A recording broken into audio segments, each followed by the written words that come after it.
नमस्कार दोस्तों, स्वागत है आप सभी का आपके अपने चैनल एयरफोर्स एग्जाम पेपर में। दोस्तों, इस वीडियो में हम लोग एयरफोर्स एक्स-वाई ग्रुप के लिए जीके के मोस्ट इंपॉर्टेंट प्रश्न को सॉल्व करेंगे।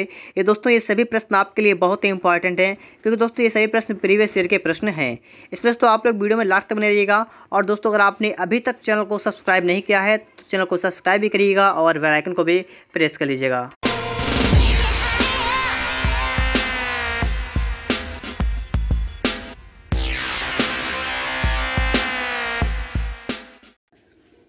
देखिए दोस्तों, क्वेश्चन नंबर 36, भूमि विकास बैंक का कौन सा कार्य सत्य है। दोस्तों यहाँ पर आपका राइट आंसर होगा ऑप्शन नंबर ए, दीर्घकालीन ऋण कृषकों को उपलब्ध कराना भूमि विकास बैंक का कार्य है। अब दोस्तों यहाँ पर आपको ऑप्शन डी में दिख रहा है, लघु उद्योगों के लिए ऋण उपलब्ध कराना। ये किस बैंक का काम है? तो ये किस बैंक का है? सिडबी। ठीक है ना, बात करिएगा। अगर आपका आ जाए कि लघु उद्योगों के लिए ऋण उपलब्ध करना किस बैंक का उद्देश्य है, तो कौन सा है बैंक? सिडबी। ठीक है, आगे देखिए दोस्तों, क्वेश्चन नंबर 37 नंबर दोस्तों यहाँ पर देखिएगा आप लोग। 37 में है कि निम्नलिखित में से कौन मुद्रास्फीति से सर्वाधिक लाभ पाता है। मुद्रास्फीति से सर्वाधिक लाभ किसको होता है? साहूकार को होता है। ठीक है, किसको होता है? साहूकार को।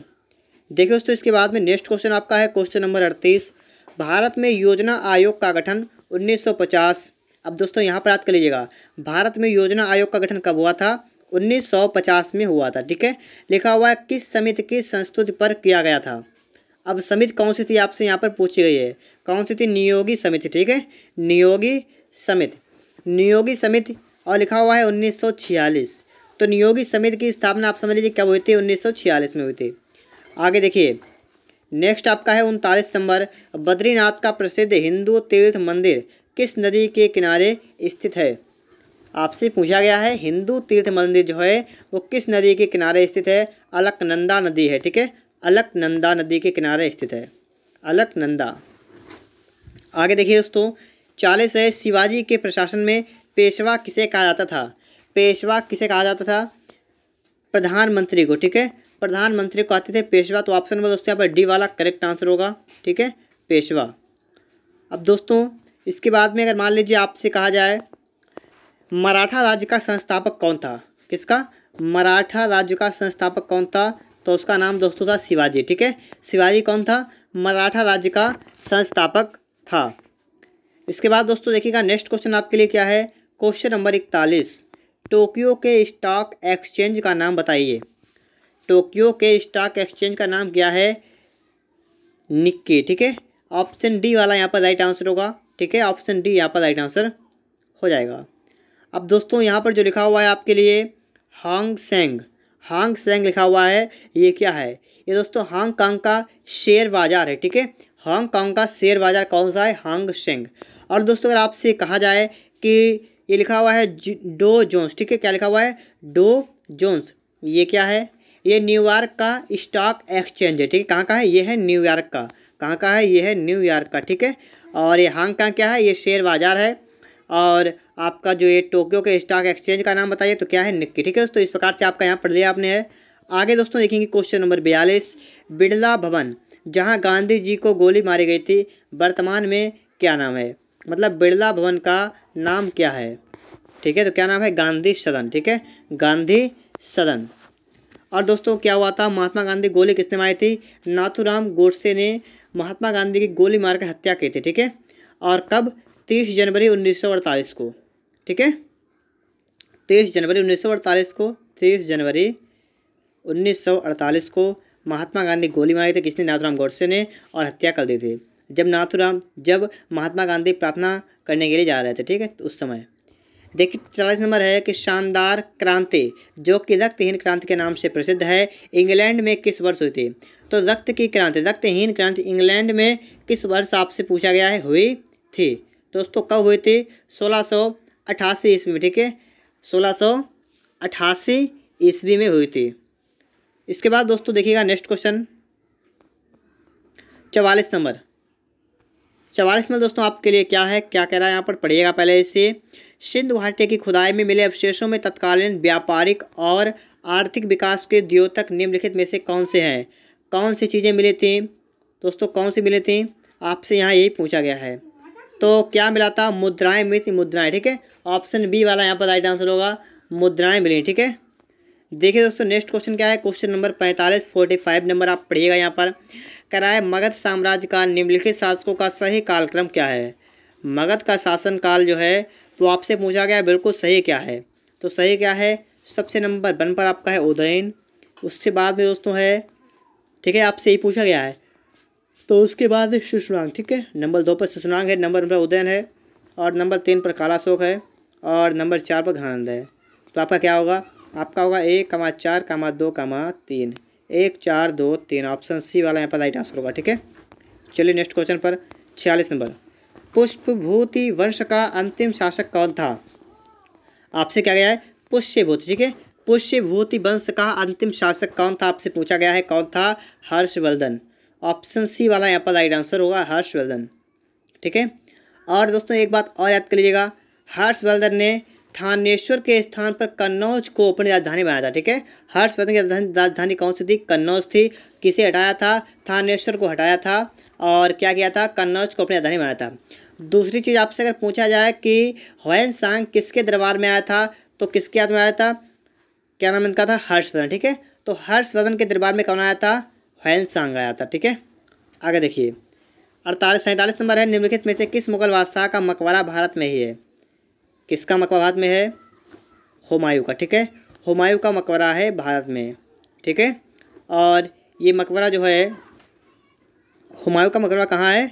भारत में है। दूसरा दोस्तों अगर आपसे पूछा कि जहांगीर का मकबरा कहाँ पर है, तो जहांगीर का मकबरा है पाकिस्तान में। इसके बाद दोस्तों का बाबर का मकबरा कहाँ है, तो बाबर का मकबरा था पहले आगरा में, लेकिन आगरा से ले जाया गया कहाँ पर? काबुल। ठीक है, तो इस समय बाबर का मकबरा कहाँ पर है? काबुल में है। और बहादुर शाह जफर का मकबरा कहाँ पर है? रंगून में है। ठीक है, और यहाँ पर था कि हुमायूं का मकबरा कहाँ पर है? भारत में है। देखिए दोस्तों क्वेश्चन नंबर 48 क्या है, देव समाज का संस्थापक कौन था? देव समाज का संस्थापक कौन था? शिव नारायण अग्निहोत्री। ठीक है, शिव नारायण अग्निहोत्री देव समाज के संस्थापक थे। आगे दोस्तों देखेंगे हम लोग, नेक्स्ट प्रश्न आपके लिए क्या है, 49 नंबर है, दक्षिण अफ्रीका में रहने की अवधि में महात्मा गांधी ने निम्नलिखित में से किस पत्रिका का प्रकाशन किया था? महात्मा गांधी ने किस पत्रिका का प्रकाशन किया था? तो किसका किया दोस्तों? Indian opinion. ठीक है, इंडियन किसका किया था? इंडियन ओपिनियन का प्रकाशन किया था। 50 नंबर दोस्तों देखिए, कौटिल्य प्रधानमंत्री थे, कहाँ के प्रधानमंत्री थे कौटिल्य? तो दोस्तों कौटिल्य प्रधानमंत्री जो थे ये थे चंद्रगुप्त मौर्य के। ठीक है, चंद्रगुप्त मौर्य के प्रधानमंत्री कौन थे? कौटिल्य। इसके बाद दोस्तों आप नेक्स्ट देखिए अगला प्रश्न। ठीक है, 51 नंबर, जब आप लिखा है किसी लिफ्ट में बैठे हुए व्यक्ति को अपना भार कब अधिक मालूम पड़ेगा? लिफ्ट में बैठा हो कोई व्यक्ति तो उसे अपना भार जो है लिखा हुआ है कब मालूम पड़ेगा? तो कब मालूम होगा? जब लिफ्ट त्वरित गति में ऊपर जा रही हो। ठीक है, ऑप्शन ए वाले में लिखा हुआ है जब लिफ्ट त्वरित गति से ऊपर जा रही हो। 52 देखिए दोस्तों यहाँ पर 52 नंबर दोस्तों क्या हुआ है कि ब्राइट्स रोग शरीर के किस भाग को प्रभावित करता है? कौन सा रोग है? ब्राइटस रोग किससे प्रभावित करता है दोस्तों? है गुर्दे को। ठीक है, ऑप्शन सी वाला यहाँ पर राइट आंसर होगा, सी वाला। ठीक है, गुर्दा। तो ऑप्शन सी वाला यहाँ पर राइट आंसर हो जाएगा। और दोस्तों अगर आपसे पता गया है कि काली खांसी होती है वो किस अंग को प्रभावित करती है? काली खांसी तो फेफड़े को। ठीक है, फेफड़े को, फेफड़ा नहीं होगा, श्वसन तंत्र। ठीक है, श्वसन तंत्र।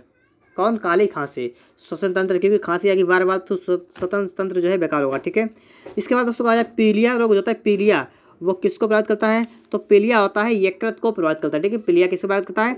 यकृत को। यहाँ पर कहा गया ब्राइटस रोग किसको प्रभावित करता है? तो गुर्दे को। ठीक है, देखिए नेक्स्ट क्वेश्चन 53 नंबर क्या है, जब किसी बोतल में पानी भरा आता है और उसे जमने दिया जाता है तो बोतल टूट जाती है, ऐसा क्यों होता है? क्योंकि दोस्तों पानी जमने पर फैलता है। ठीक है, पानी जमने पर फैलता है। दूसरी बात दोस्तों क्या आपसे पूछे जाए कि पानी का आयतन सबसे अधिक कब होता है? 4 डिग्री सेंटीग्रेड ताप पर पानी का आयतन सबसे अधिक होता है। पानी बर्फ़ कब बनता है? 0 डिग्री सेंटीग्रेड पर पानी बर्फ़ बनता है। पानी उबलता कब है? 100 डिग्री पर पानी उबलने लगता है। तो इस प्रकार दोस्तों मैंने आपको सही बता दी इसके लिए। आगे देखिए दोस्तों 54 नंबर यहाँ पर देखिएगा, पोलियो का वायरस शरीर में प्रवेश करता है। पोलियो का वायरस शरीर में प्रवेश करता कैसे? दूषित भोजन और जल से, ठीक है, दूषित भोजन और जल से। और दोस्तों इसमें भारत मुक्त हो चुका है पोलियो से, ठीक है। नेक्स्ट देखेंगे यहाँ पर 55 नंबर देखिएगा, रडार का उपयोग क्या आता है? रडार का प्रयोग किसमें किया जाता है, आपसे ये पूछा गया है, ठीक है। दोस्तों रडार का प्रयोग रेडियो तरंगों द्वारा वस्तुओं की उपस्थिति व अवस्थित ज्ञात करने के लिए किया जाता है। ऑप्शन सी वाला यहाँ पर राइट आंसर होगा, ठीक है, ऑप्शन सी वाला यहाँ पर राइट आंसर होगा। देखिए 56 नंबर दोस्तों यहाँ पर देखिएगा, लिखा हुआ है बीओडी बायोलॉजिकल ऑक्सीजन डिमांड किसके लिए एक मानव मापदंड है? किसके लिए दोस्तों है? जलीय तंत्र में प्रदूषण की जांच पड़ताल करने के लिए, ठीक है, एक मापदंड है बीओडी, ठीक है।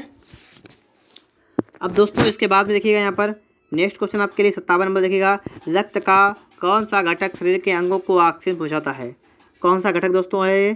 तो इस घटक का नाम है RBC, ठीक है, red blood corporation. Option number D वाला यहाँ पर राइट आंसर होगा, ठीक है, ऑप्शन डी। अब दोस्तों देखिए 58 नंबर देखिएगा आप लोग, कोलेस्ट्रॉल की अधिकता निम्नलिखित में से किस रोग का कारण है? किस रोग का कारण है? मतलब कोलेस्ट्रॉल की अधिक मात्रा हो जाएगी तो कौन सा रोग होगा? हृदय संबंधी रोग, ठीक है, हृदय संबंधी रोग। अब दोस्तों मान लीजिए आपसे कोई पूछता है कोलेस्ट्रॉल की मात्रा सबसे कम किस में होती है, तो सबसे कम की अगर बात की जाए किस में होती है, तो होती है मूंगफली, ठीक है, मूंगफली में होती है। सबसे ज़्यादा अगर पूछा किस में होता है, तो सबसे ज़्यादा होता है वसा में, ठीक है, वसा, इसे भी याद रखिए आप लोग। देखिए दोस्तों इसके बाद 59 नंबर, यदि वस्तु की चाल आधी कर दी जाए तो गति कितनी होगी? यदि वस्तु की चाल आधी कर दी जाए तो गति ऊर्जा कितनी आएगी? 1/4, ठीक है, 1/4। देखिए 60 नंबर आपके लिए, एक एंगस्ट्रॉम कितने मीटर होते हैं? इस दोस्तों इसका आंसर आप लोग कमेंट बॉक्स में बताइएगा कि एक एंगस्ट्रॉम में कितने मीटर होते हैं। अगर आपको वीडियो अच्छा लगा हुआ है तो वीडियो को लाइक कर दीजिएगा, और दोस्तों अगर आपने अभी तक चैनल को सब्सक्राइब नहीं किया, चैनल को सब्सक्राइब कर बेल आइकन को भी प्रेस कर लीजिएगा।